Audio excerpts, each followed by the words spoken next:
Помина речиси 15 години како крстарам низ Полошкава регија, каде што во изминативе неколку години направив документарни записи за речиси 20 горно и долно полошки села, како и за планинскиот горостаз Шар планина. Почитувани мои, помина речиси 10 години кога го посетив горно полошкото село Зубовце, каде што бев дел од гостиварската којнича Бигорски манастир по патот на Трешовото топче, составено од 20 коњаници, меѓу кои беше и коњаникот Димче Димитриевски, од каде што на 25 јули тоа 2014 господово лето тргнавме во правец на Славно Крушево и по поминати речиси 300 километри, врвејќи по планинскиот горостаз Бистра планина, попатно застанувајќи во Бачилото Салтаница, Бачилото Шулумница, селото Галичник, поминувајќи покрај Тонивода, пристајувајќи во Кнежевскиот манастир, родното село на Јордан Пиперката, селото Козица, селото Велмевци, посетувајќи го вечното почивалиште на војводата Христо Узонов во селото Цер, поминувајќи низ аторот на селото Кладник, и заторот на селото Карбуница, каде што во местноста Ѓурѓевица се случила прочоената Ѓурѓевичка битка помеѓу кумитските чети и башибозукот на Демо Ага, врвејќи низ атарите на селата Горно и Долно Дивјаци, Пустарека, Превојот Слива, каде што исто така се одиграла крвавата битка помеѓу останичките илинденски чети и многобројниот аскер на Бахтијар Паша на 13 август 1903 година, а во предполноќните сати наспроти Илинден пристигнавме во Славно Крушево, а на сам ден на Илинден, тоа 2014 господово лето, на Мечкин камен, коњаницата заедно со соборскиот народ им одаде почит на востаниците предводени од Питу Гули, кои на 13 август 1903 година во битката која се одиграла на ова место помеѓу востаниците и многобројниот аскер на Бахтијар Паша ги положија своите животи на ударот на слободарска Македонија.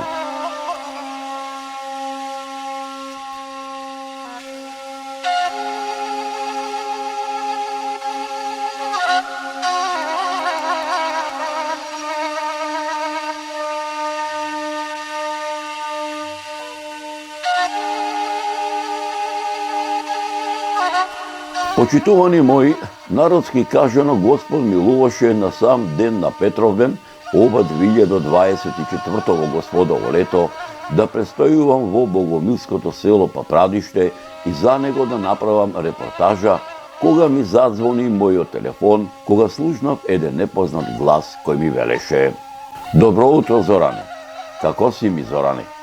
"Добро сум," одговорив. "Овдека Димче Димитриевски од гостиварската населба Циглана. Јас сум Димче Димитриевски, војводат од којницата Бигорски манастир по патот на Трешовото топче, што заедно војувавме пред 10 години на Мечкин камен," ми рече. "Кај си, бре, Димче, стар војводо, кај си, бе, мој стар пријателе," додадов. "Тука сум, тука во Гостиваров," одговори. Зоране, стар пријателе, дали знаеш ти што направи со документарниве репортажи за нашиве села, како што ти ги нарекуваш заборавени села во Република Македонија? Дали знаеш ти дека со ова ти што го правиш, кој порив им го даваш не само на нас постариве генерации, туку и на младава генерација македонци, затоа ова што ти го работиш од Бога ти е дарено?" "Зоране, стар пријателе, имам еден предлог, а знам дека ќе го прифатиш, да дојдеш кај нас овде во Гостиваров наш насушен, во нашава населба Циглана, да дојдиш за преображение, да направиш една документарна емисија, ем за нашава населба, ем за манастиров наш, чие име го носи на Христовото преображение, затоа што ние, Зоране, ем заслуг си правиме, ем вечерна литургија си имаме, ем манастирска вечерна богослужена трпеза си даваме, ама и утринска литургија си имаме и манастирски ручек си даваме, голем народ ќе се собере, ми рече. Договорено, одговорив. Браво збре Зоране, алал ти вера бе пријателе, јас уште сега на моите сограѓани ќе им кажам дека за преображение голем човек на гостини доаѓа. Се ќе ти биде организирано, додаде Димче Димитриевски. Добро. Аха, да. Ќе направиме се ќе направиме. Како ќе кажеш, нема проблем, јас да. Ама заедно ќе биде. Да, заедно ќе стигнем јас таму. Така, да. Договорено. Да, договорено. Секако. Точно. Во ред.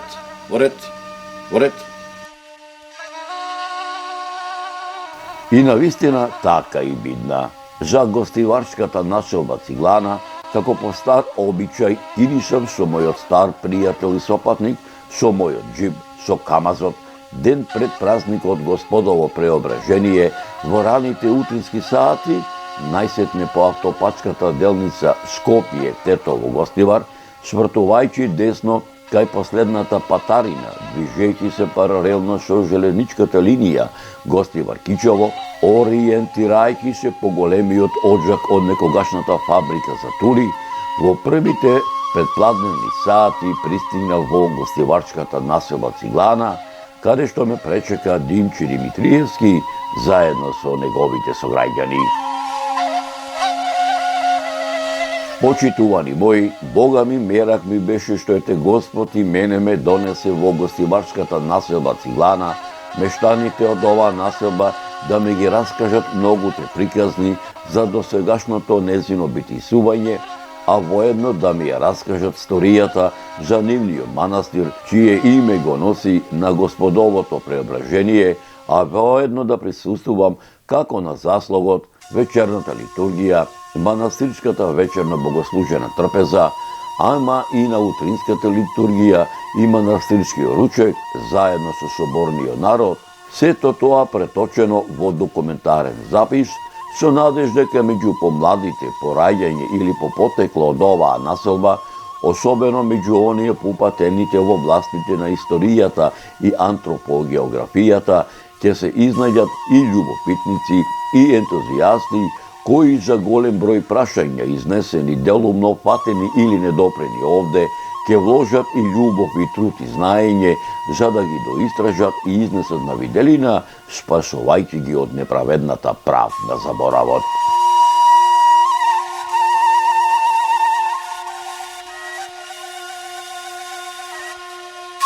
Циглана е населба во крајниот југоисточен дел на градот Гостивар, на самите ниски падини на планината Буковиќ.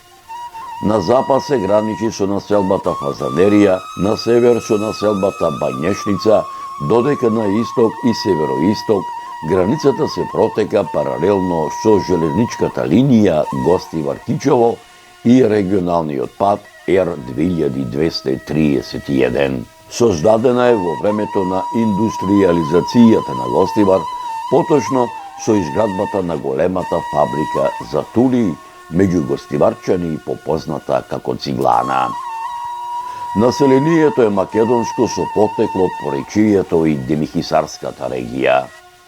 На југозападната страна од селото, на благата падина на планината Буковиќ, на местноста викана Црн врв, се наоѓа манастирскиот комплекс посветен на Господовото преображение, чиј камен темелник за неговата изградба е почната на 19. август 2014 Господово лето, поточно речено на празникот посветен на Господовото преображение, меѓународот попознат како преображение на големиот народен собир, каде што со чинот на осветувањето чино начастуваше митрополитот Тетовско-Гостиварски господин Јосиф, заедно со дело свештениците од Гостиварското црковно наместништво, со што се реализира повеќе децениската желба на мештаните до оваа населба да се има свој храм, каде што ќе си го исполнуваат својот духовен живот.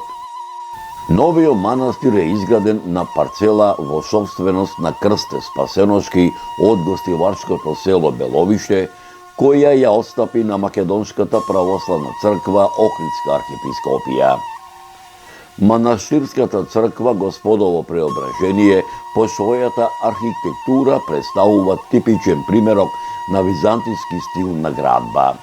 Градбата на црквата е од типот на базилики, наречени псевдобазилики, кои се карактеристични за преробенскиот период во Македонија, со полукружна апсида на јужната страна, со 3 куполи, секоја со по 6 минеи. Основата на градежниот материјал за незината изградба е од делкан тревертински камен, меѓусебно поврзан со варов малтер и фуга. Кровната конструкција на апсидата е на 2 води, изработена од брестово дрво, обложена со керамиди, додека пак кровната конструкција на куполите е на 6 води. Дрвената конструкција исто така е изработена од брестово дрво, обложена со керамиди. На западната страна од црквата се влегува во нартексот. Главниот влез е сместен на западната страна. Над влезната врата постои влабена полукружна ниша со насликана до појасна представа на Господовото преображение. Храмот има должина од 15 метри, широчина од 12 метри, а височина од 10 метри. Манастирската црква не е фреско живопишана.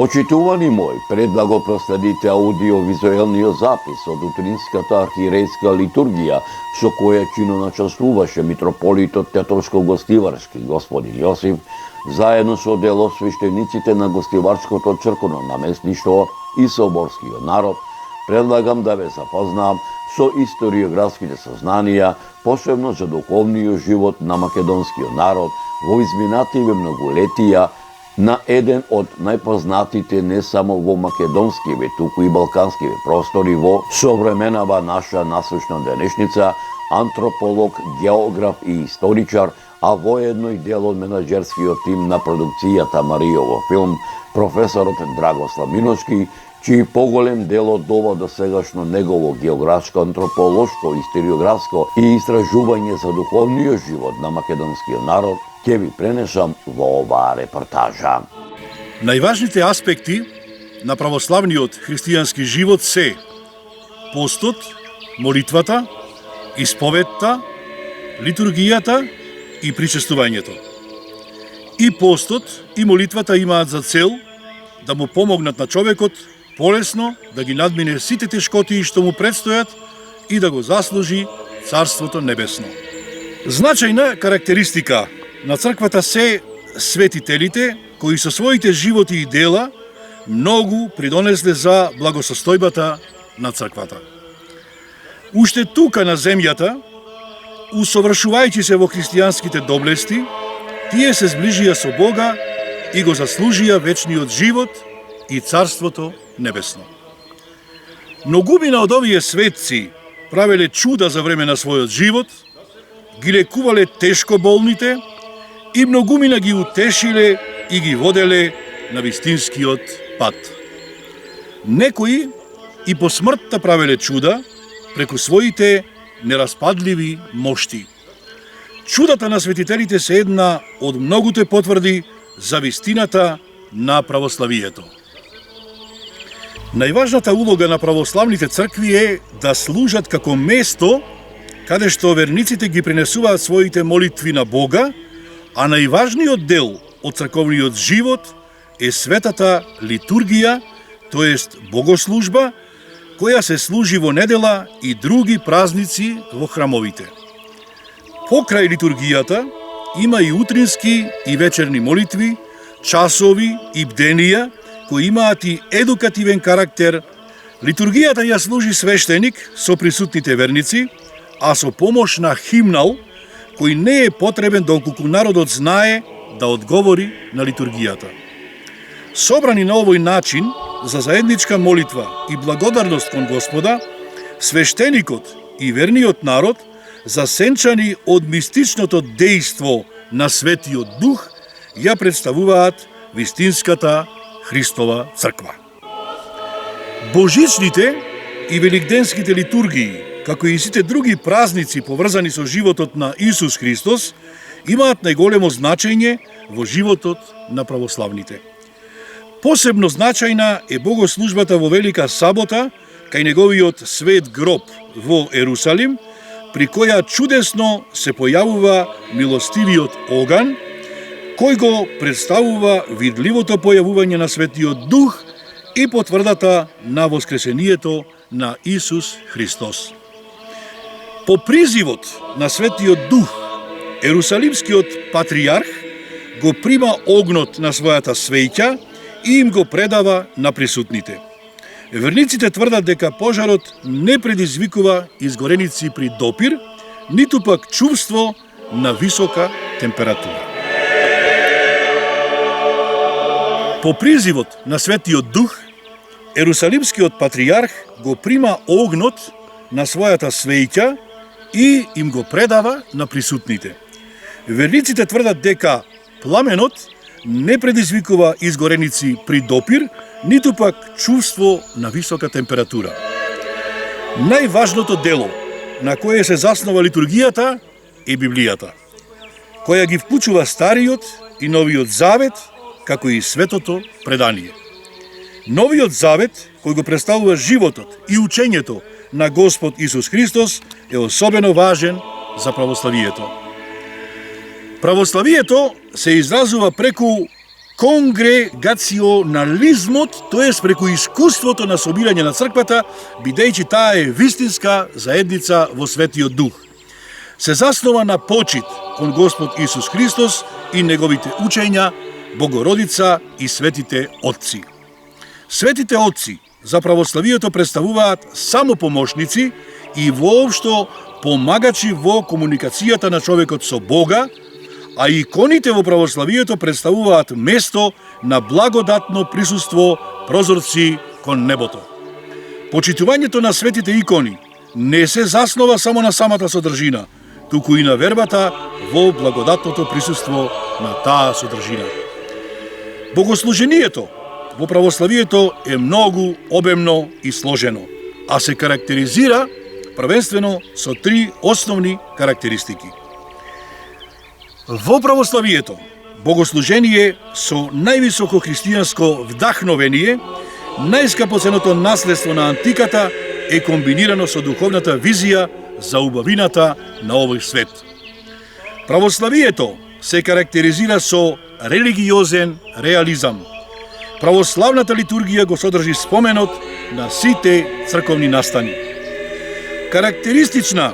Карактеристика на православието е космизмот. Православието е насочено не само кон човечката душа, туку и кон целото создание.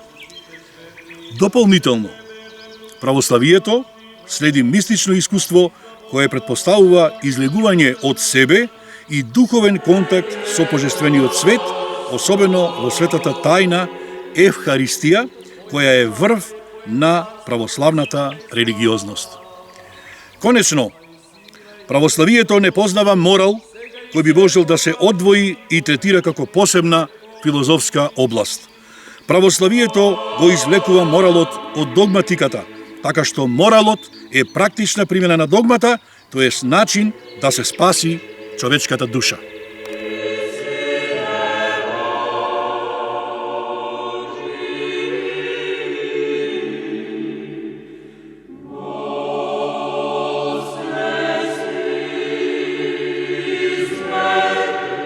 Црквата представува градба, односно објект, со намена за обавување на христијански верски обреди.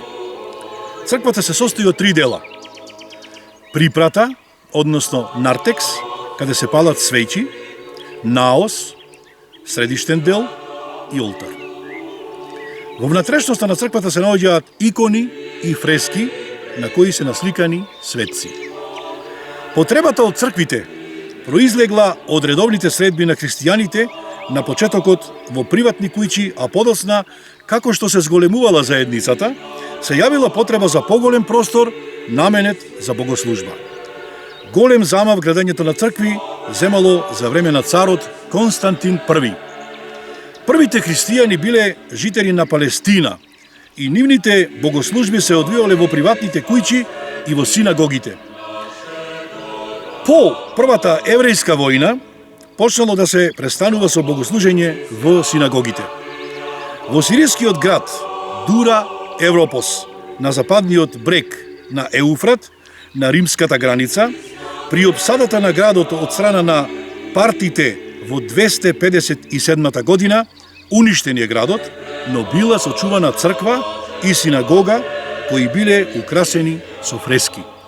И двата објекти биле пренаменети од приватни куќи во верски објекти.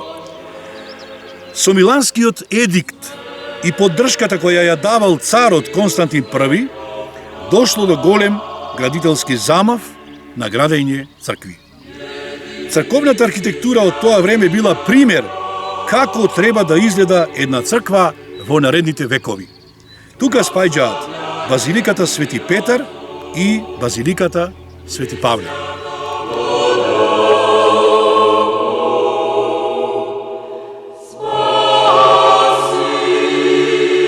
Источниот тип на црковна архитектура се заснова на впишан крст со купола во средината.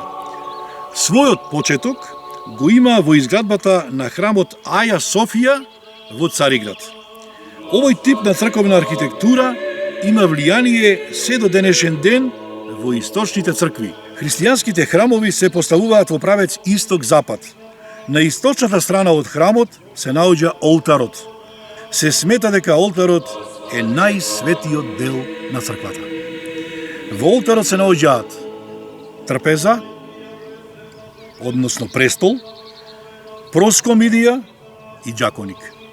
На престолот мора да има антиминс, свето евангелие, крст, дарохранилка во која се наоѓаат материјали за присуствување на болни лица, мирносоница, потребна за свето крстење и свејчи, кандило и службеник. Проскомидијата е место во олтарот каде се чува се што е потребно за богослужба. Путир, дискос, копје, лажичка, одела за служба.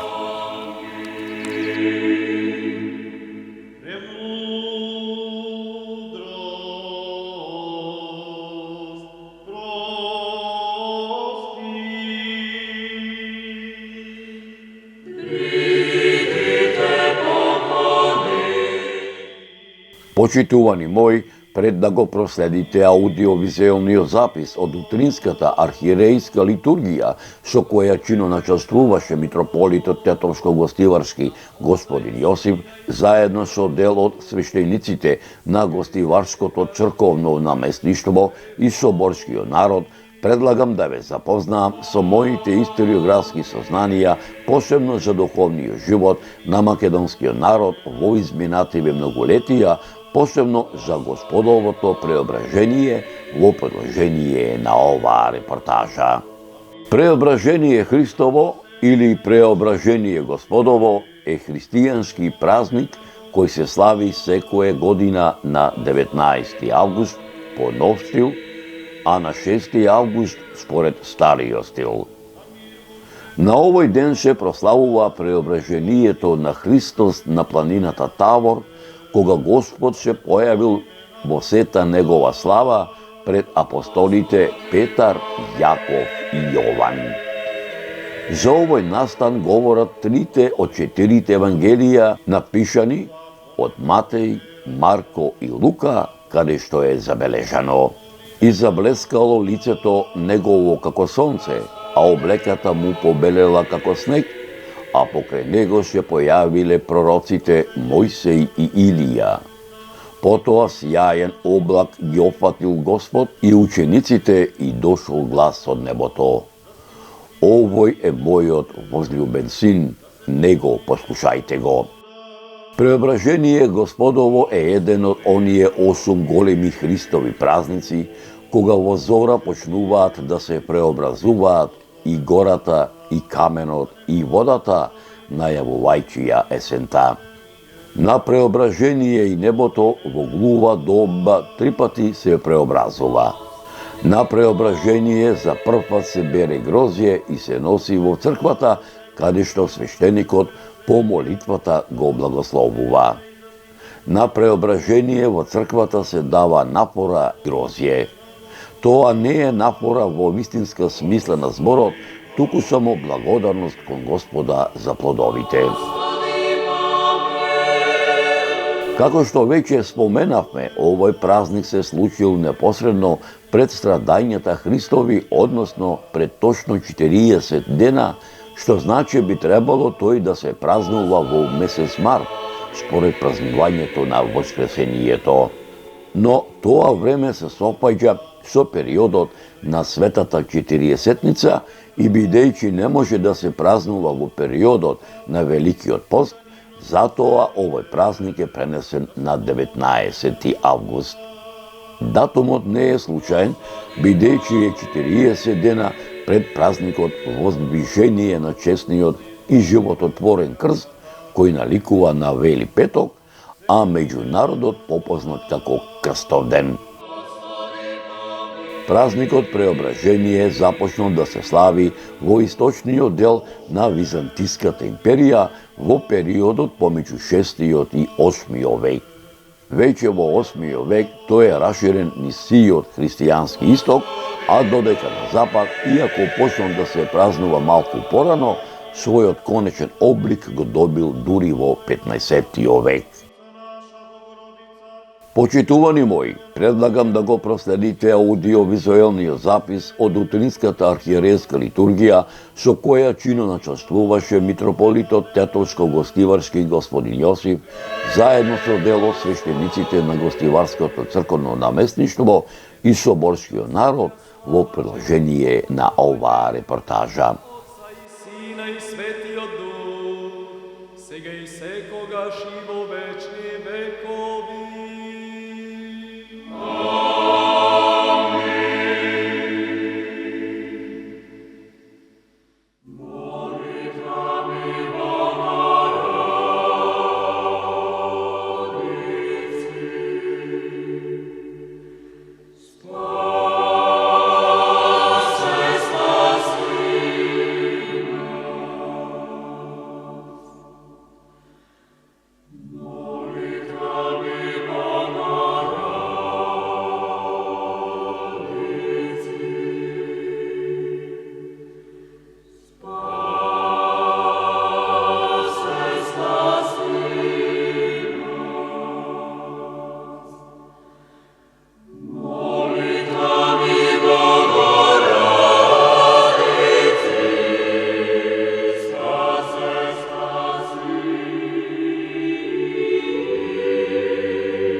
се радуваме, бидејќи овој храм го празнува неговиот празник, а тоа е преображението Господово.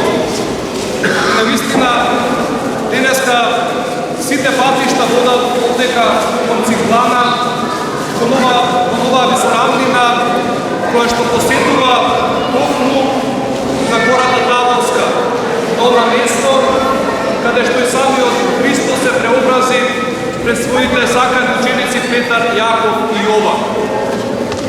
И навистина ме радува што ова место стана место на наше духовно преобразување, бидејќи гледам мноштво народ кој што дошло дека во храмот, активни верници, активни членови на црквата, кои што се цркува и молитвено го прославува овој празник, знаејќи неговата суштина и неговото значење. Минатата недела да разговарам со еден човек од 10-тиот кој гради идејата да пренесеја да го слушне, со радост се прифати таа идеја да го оставим. Човекот вели, владико, џабе е градбата и храмот, џабе се црквите, ако во нив нема богослужба, тие се како човек без душа. Извадете ја душата од човекот, таа е мртва. Попусно се храмовите, што ги градиме, ако во нив нема богослужба, ако во храмовите не се принесува бескрвна жртва небот и виното, со нив да се причестиме и заедничариме со Бога. Велиме, жива црква на живиот Бог. Ете токму тоа е денес овој храм, исполнет со верници, кои што знаат што значи литургијата, знаат што значи богослужбата. Посакувам многу радосни моменти овакви, откако ќе посветим овој храм, се разбира, со Божја помош, бидејќи добро знаете пред 10 години дека овдека немаше ништо, но со Божја помош, со Божји благослов пред се, со добра волја на луѓето кои што се вложија во овој храм и со помош на сите вас се разбира, изгледа ова денеска вака велелепно и прекрасно. Не очекува уште малку работа за храмот, ќе се вложиме, се надевам сите заедно да ги доизградиме и иконостасот, и фреските за овој храм, активно да има богослужба, како што реков, и активно сите да имаме заедничарење со Бога. Ви посакувам благословен празник сите вие кои сте дојдени овдека, со благодат и со духовна радост да се вратите дома. Ова радост ја почувствував овдека да ја пренесете на вашите блиски и до година да се видиме што порадосни и што побројни. Господи да ви благослови.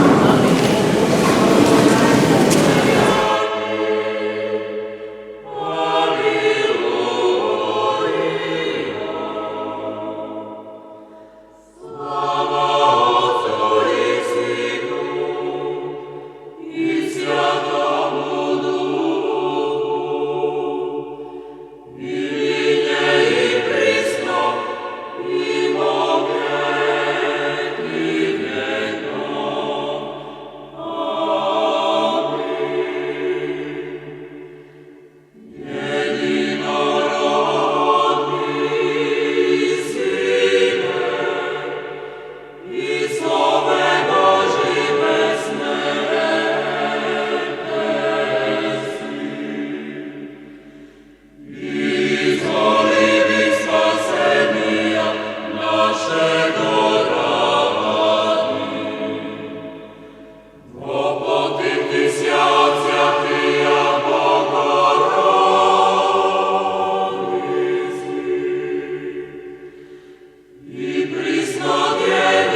мученицата со Твојот светот, се веселимо наше дар, Христе Боже, постави чест на Пресветата Богородица наша Богородица, Света Дева Марија, примила безсмртна жртва во Твој свет, да бидеш си спомнени, да бъде Синот и Светиот Дух. Амин.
Почитувани мои, не ми се напушташе гостиварската населба Цилана, не ми се напушташе соборниот народ, кој го празнуваше Господовото преображение во манастирскиот комплекс Пресвето преображение, но морав да се заминам затоа што ме чекаа и другите села во Полошкава регија и за нив да направам документарни репортажи со едно ветување дека повторно ќе наминам во гостиварскава населба Цилана, мештаните да ми ги дораскажат недораскажаните приказни, не само за ова населба, туку и приказните што им ги раскажувале нивните дедовци баби, за тоа од каде им е потеклото, но саде Господ живот и здравие на сите нам да ни дава.